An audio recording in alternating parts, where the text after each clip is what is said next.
tardes para todos, para los compañeros de psicología y para los de comunicación social.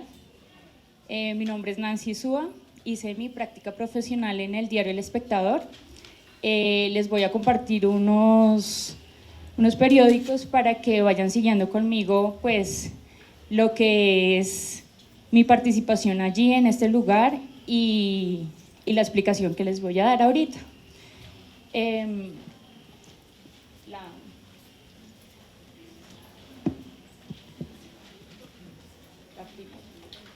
Gracias.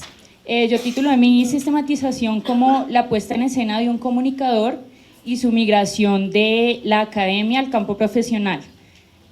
Una cosa es estar en la academia y otra ya cuando nos toca hacer la práctica en el campo profesional. Es algo absolutamente enriquecedor para nosotros como personas, como profesionales y como estudiantes. Mi práctica la hice, como les había contado, en el diario El Espectador. La sistematización pues es la recolección de todas aquellas experiencias que tuvimos durante nuestra práctica y de esta forma identificamos cuáles fueron nuestras fortalezas, cuáles fueron nuestras debilidades, cuáles fueron esas cosas que logramos identificar como profesionales en las que nos hace falta como ahondar y fortalecer. Mi sistematización tiene dos ejes, el eje práctico y el teórico práctico. El práctico son las tareas operativas que realicé en El Espectador, en el periódico, y la producción de textos periodísticos, y en el teórico práctico la redacción de textos periodísticos. Específicamente voy a hablar de la redacción, que fue algo en lo que se me dificultó un poco y en lo que los invito a todos a ser conscientes de llegar a tener una buena redacción, porque pues cuando hacemos una práctica en un medio escrito, esto es fundamental. El eje práctico, escenarios y tareas. Bueno, contextualicémonos un poco. El Espectador es uno de los diarios más antiguos a nivel local, a nivel del país y en Latinoamérica. Tiene una trayectoria de 129 años, en marzo cumplió 129. Fue fundado por el periodista Fidel Cano Gutiérrez el 22 de marzo de 1887. Su línea editorial tiende a ser neutral y siempre se ha inclinado por los partidos o por tener la ideología liberal. El eje práctico y la plataforma iPad como tal. ¿Qué plataformas tiene El Espectador? Está el impreso, pues que surgió el 22 de marzo de 1887, está la página web que surgió el 29 de 1996, el iPad se inauguró en 2011, especiales en El Espectador en febrero de este año y Colombia 2020 en mayo de este año. Bueno, la plataforma iPad. ¿Qué tiene diferente la plataforma iPad con la web? La plataforma iPad tiene una capacidad de contenido un poco más amplia, un poco más profunda. En la web reina la inmediatez. Los periodistas sale la noticia, tienen que redactar súper rápido y contextualizar a la gente de lo que está pasando. En iPad hay publicaciones y especiales que tienen un poco más de tiempo de investigación, crónicas y demás. El link. Entonces vamos a ver un poco lo que es iPad, la plataforma en la que estuve. Encontrar información es fácil, pero encontrar información realmente valiosa, no. Por eso El Espectador está ahora en tu iPad, con la opinión exclusiva de los mejores columnistas, con actualizaciones durante el día para mantenerte siempre informado, con más y mejores fotografías para acercarte a la noticia y con videos que te llevan a la acción. Comparte la información y siente la noticia. La independencia, la opinión y el análisis cobran valor con El Espectador en tu iPad. Descárgalo ya. El Espectador, pues también iPad es una plataforma multimedial donde tenemos acceso a videos, a infografías, a galerías fotográficas. Muchas veces en el impreso solo tenemos una pequeña foto, esto por gastos de tinta, papel y demás. Entonces, como el espectador siempre está en busca de la innovación, obviamente tiene que estar al margen de las nuevas tecnologías, y por eso pues el iPad es una de esas plataformas que le brinda al lector todas estas herramientas multimediales. Los campos de acción en los que estuve en iPad, en los que participé, iniciamos con la jornada nocturna.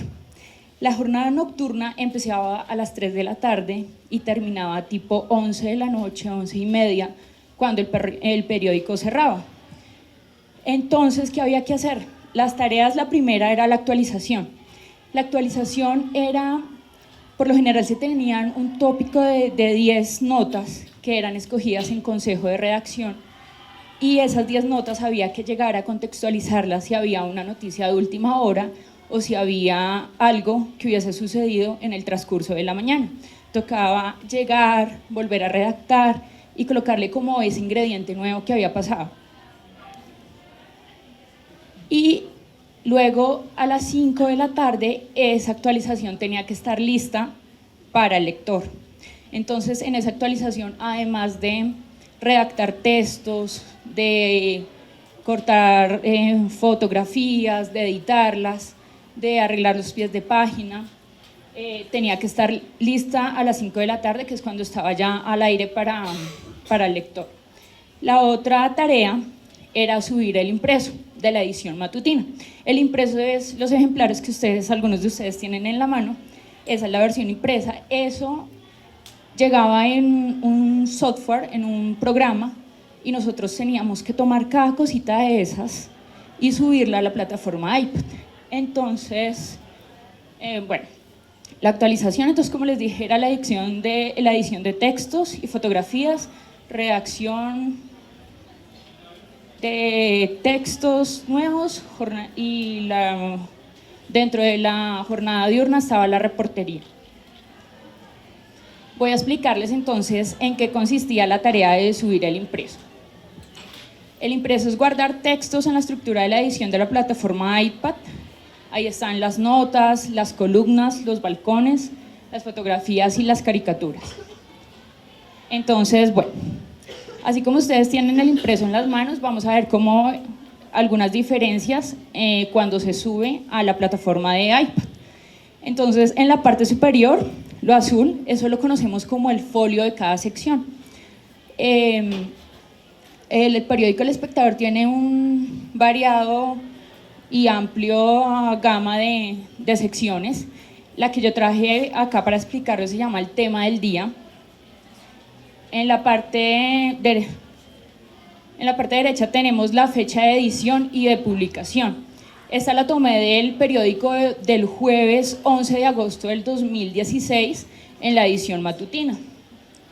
Entonces, como primer reglón tenemos el antetítulo, luego viene el título, luego viene el lead, el crédito del periodista, obviamente la fotografía, el pie de página de la fotografía, el crédito tanto de la persona que tomó la foto, del fotógrafo, y el medio al que pertenece. Y luego después, viene el cuerpo de la noticia. La sección de opinión. En esta sección pues se cargan varias cosas, no sé si se quieren ubicar en el impreso, en la sección de opinión. Es una sección que está dedicada a todos los columnistas del Espectador. Encontramos en la columna a la derecha la urna virtual, esta la hacen con el canal Caracol. Luego viene la dosis mínima, que es una parte donde sacan un fragmento, una frase de historiadores. Por ejemplo, acá hay una que dice: es más fácil obtener lo que se desea con una sonrisa que con la punta de la espada, y es de William Shakespeare. Entonces esos son como fragmenticos que tiene El Espectador dentro de esa opinión para las personas y reflexiones. Una de las columnas más como más apetecidas por los lectores es precisamente la sección de ellos, que es la columna de los lectores. Entonces, los lectores del Espectador pueden ser ustedes incluso, hacen alguna crítica constructiva o hablan de algo sobre lo que quieran y el Espectador se lo publica. Siguiente. Las caricaturas. ¿Qué había que hacer con las caricaturas? Las caricaturas vienen en unas medidas. Para iPad tenían unas medidas específicas, había que descargarlas del software, había que editarlas y había que colocarles los créditos de su caricaturista y obviamente cargar, ahí es un scroll, ahí van pasando en el iPad cada caricatura. Bueno, dentro de la jornada diurna, eso era lo que había que hacer en la jornada nocturna, la actualización y subir el impreso. Ahorita viene la jornada diurna.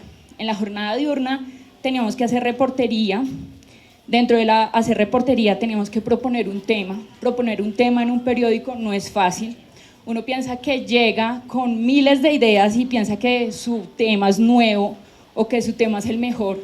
Y obviamente a la hora de argumentarlo o a la hora de mirar, uno se da cuenta que hay mucha gente de muchos medios, de muchos países, que ya ha hablado de eso, que para nosotros era un tema pues súper guau, no es así. Entonces el hecho de proponer un tema es bastante difícil. Elegir las fuentes de información. Uno como que llega y se sienta y dice, bueno, ¿y ahora de dónde voy a buscar mis fuentes? Obviamente el periódico tiene una base y un sitio de sus fuentes como las más consultadas, pero siempre se busca tener fuentes nuevas, fuentes de peso. Entonces ahí recurrimos a los docentes, a universitarios, a personas que tengan pues una hoja de vida con peso y que nos pueda suministrar la información que queremos para nuestra investigación. La preproducción y la postproducción de entrevistas. La preproducción, entonces tenemos que obviamente elegir nuestras fuentes, mirar qué día vamos a agendarlas, en qué horario, cuándo nos pueden atender, seleccionar el fotógrafo, seleccionar los camarógrafos. El Espectador comparte fotógrafos y camarógrafos con Caracol Digital y con Cromos. Entonces no es que mañana me salió la entrevista y mañana tengo mi fotógrafo o mi camarógrafo a mi disposición, no. Hay que hacer como esa postproducción y tener en cuenta pues que no lo tengo yo a mi disposición, sino que tengo que contar con el tiempo de ellos. Y pues dentro de la postproducción está el desgrabado de las entrevistas. Esto toma tiempo, hay entrevistas que son largas, hay personajes que son muy directos al hablar y es chévere porque eso economiza nuestro tiempo, pero hay otros que hablan y le dan vueltas y vueltas y vueltas al mismo asunto y esto se convierte en media hora, una hora de entrevista que para resumir y coger esa parte sustancial de la que vamos a hablar es bastante difícil. Luego de la preproducción de la entrevista y el desgrabado viene pues la selección de lo que vamos a hablar y por último viene la redacción de la nota. Dentro de la jornada diurna también tenemos la traducción y edición del pie de página de las fotos del día. Las fotos del día es una sección que hay donde los fotógrafos toman de sus mismas fotos, producción propia o consultan de la agencia AFP o F y de ahí toman las fotos más conmemorativas de ese día, por eso se llaman las fotos del día. O sea, por ejemplo, hoy, agosto 20, ¿qué pasó en agosto 20 desde la historia hasta el día de hoy? Entonces, como que los hechos más representativos de esos son los que se toman las fotos para hacer la sección de las fotos del día. ¿Qué había que hacer? Estas fotos del día, como vienen de agencia, vienen en inglés. Había que traducirlas y había que volverlas a redactar. ¿Por qué? Porque el pie de página puede ser de este tamaño y no necesitábamos reducirlo a 2 reglones para que obviamente la foto luciera mejor. Edición del material previo para subir impreso de la edición matutina. Entonces, cuando estábamos en el horario de la mañana, nosotros éramos los que tomábamos todos los insumos del impreso y los editábamos, o le pedíamos a los diseñadores que nos hicieran las infografías, las columnas a la derecha, la portada, para que nuestro compañero, que llegaba a las 3 de la tarde a hacer la actualización y luego a subir impreso, ya tuviera todos estos insumos debidamente editados para que solamente fuese subir la información. Dentro de ellos, pues, estaba descargar cada una de las fotos, editarlas, cortar o capar los llamados, solicitar la elaboración de la tapa del periódico, las infografías y las columnas. Entonces ahora les voy a explicar qué es cada cosita de esto. Estas son las fotos del día. Entonces, como les digo, eso tiene un scroll y van pasando una a una. El pie de foto es pues bastante amplio y se reduce más o menos a 2 renglones, donde no se deje de contar lo que el pie de foto tiene importante, pero sí que se resuma. Entonces ahí se adquiere una habilidad que es la habilidad de sintetizar, que no es fácil. A veces nos dicen, bueno, diga las cosas en poco tiempo, y nos extendemos y no sabemos cómo sintetizar. Entonces a mí me sirvió como un buen ejercicio para sintetizar. Bueno, la portada. La portada pues tiene la fecha de publicación, de edición y publicación, el título, el pie de foto, las secciones de los folios, y cada cosita que vemos ahí esos son los llamados. Gracias. Esta es la portada de la edición impresa. Vemos que aquí tiene 1, 2, 3, 4 llamados. Nosotros en iPad hacíamos solo 3 llamados. Como vemos, el primer llamado que dice los procesos contra Sabogal es un poco extenso, entonces sobrepasa la capacidad de la caja que tiene en iPad. Entonces ese era el llamado cortar los llamados. Teníamos que obviamente sintetizar y volver a redactar lo que es ese espacio del llamado. Las infografías. Bueno, las infografías, entonces teníamos que seleccionar cada información que ven allí, la encontrábamos dentro de la nota. El periodista pues ponía sus imágenes y nosotros teníamos que decirle a los diseñadores que nos hicieran la infografía, y después debíamos corregir que todo estuviera debidamente escrito, porque pues los diseñadores, ellos se encargan es como de la estética, pero a veces se les va una que otra palabra sin tilde, o dejan palabras pegadas, o omiten palabras. Entonces teníamos que revisar. Siguiente. Infografía de negocios. Siguiente. La sección de vivir, lo que vemos allá donde dice cronología, esa es la llamada columna a la derecha. Es información que dentro del impreso no encontramos así, viene inmersa dentro del cuerpo de la noticia. Acá nosotros en iPad, para mejor lectura de la persona, hacíamos la columna a la derecha. Bueno, dentro de las notas que logré hacer, solo logré hacer 2 notas.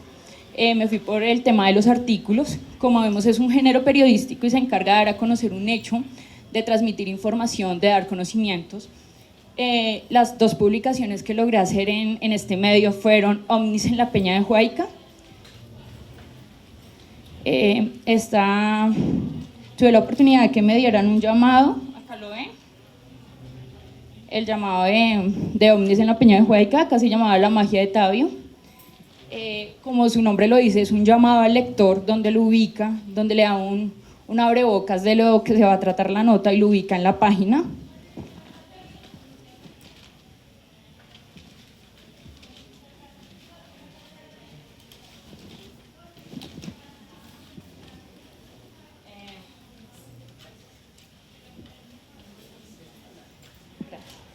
Esta fue mi nota que hice sobre ovnis en Huayca. Yo vivo en Tabio, Cundinamarca, 45 minutos de la sabana de Bogotá. Es reconocido por tener avistamientos de ovnis, y a mí me interesó mucho el hecho de hacer una nota sobre mi municipio, sobre este tema tan interesante. Entonces, esta fue mi publicación, que la guardo con gran cariño.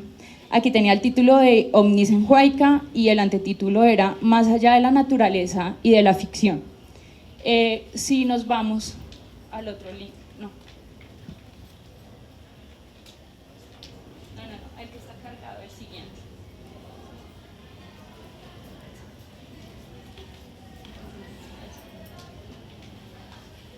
Esa fue la versión impresa, en la anterior.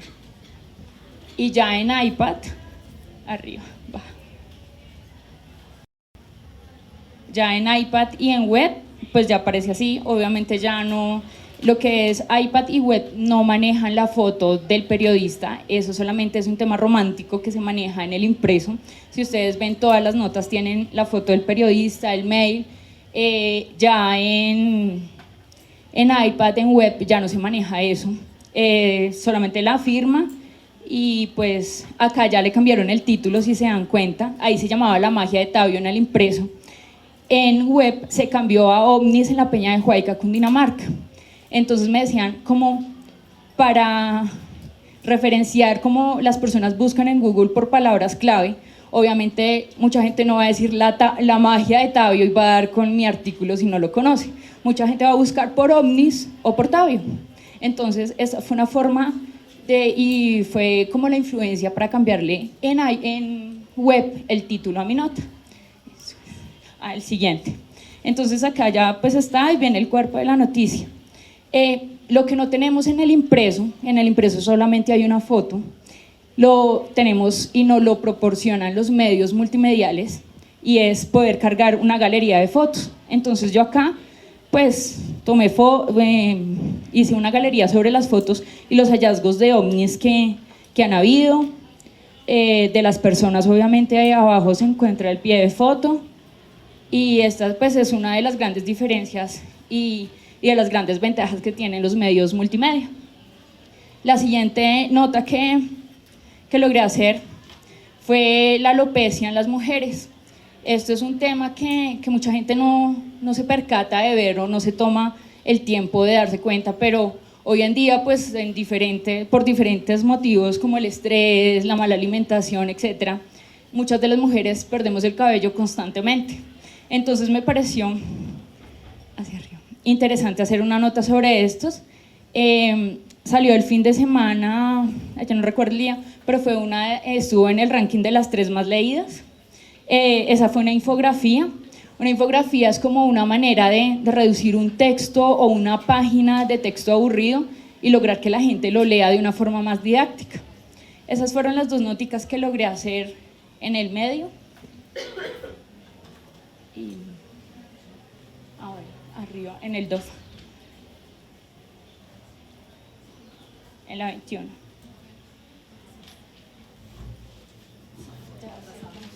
Bueno, dentro del análisis que iba a hacer es el DOFA, donde pues obviamente la sistematización me brindó la posibilidad de darme cuenta cuáles eran mis debilidades, las oportunidades y las fortalezas y los aprendizajes que tuve durante mi práctica en El Espectador. Entonces, las debilidades es la falta de lectura. Aunque me gusta leer, no soy de las que lee constantemente, entonces eso es un punto en contra. La desinformación, allá había que llegar informado, había que llegar a consultar para hacer la actualización, y pues obviamente nosotros en el corre-corre diario a veces no tenemos esa oportunidad de leer o escuchar radio o ver televisión, sino que andamos desinformados prácticamente. La ortografía y la redacción. Dentro de las oportunidades, pues realizar mis 2 publicaciones. Las fortalezas, de mis fortalezas el manejo de personaje en entrevista, la fluidez y los conocimientos fotográficos.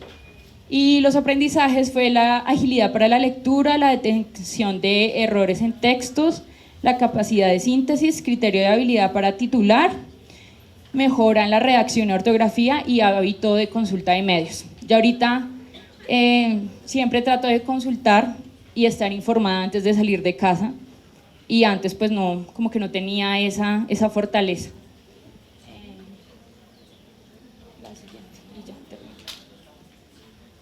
Bueno, dentro de las reflexiones finales, pues los quiero invitar a que reforcemos nuestro aprendizaje autónomo. Debemos ser constantes y exigirnos cada vez más en nuestra formación académica. Nosotros obviamente contamos con unos insumos que nos da la universidad, pero la otra parte depende de nosotros. Si nosotros no profundizamos y no fortalecemos el aprendizaje autónomo, pues creo que nos quedamos cortos, porque la llegada acá a la universidad es un tiempo muy corto, el desarrollo de los programas son un tiempo muy corto, y si nosotros pues no nos exigimos a nosotros mismos es complicado. Concientizarnos de la importancia de la práctica profesional. Como decíamos antes, tener un proyecto desde primer semestre, los que se quieran graduar con investigación, no temerle a la investigación porque uno siempre le teme, pero pues a mí me tocó investigar en El Espectador, siempre tenía el susto de investigar y ahí me tocó. Entonces uno como que le busca el gusto a la investigación y qué mejor para proyecto o tesis de grado. Y por último, acudir como la sistematización es una muy buena herramienta a la que debemos optar como trabajo de grado, porque es revivir y darse cuenta de nuestros conocimientos, de las debilidades y de qué tenemos en la academia y qué logramos en el campo profesional que la práctica nos evidenció. Gracias.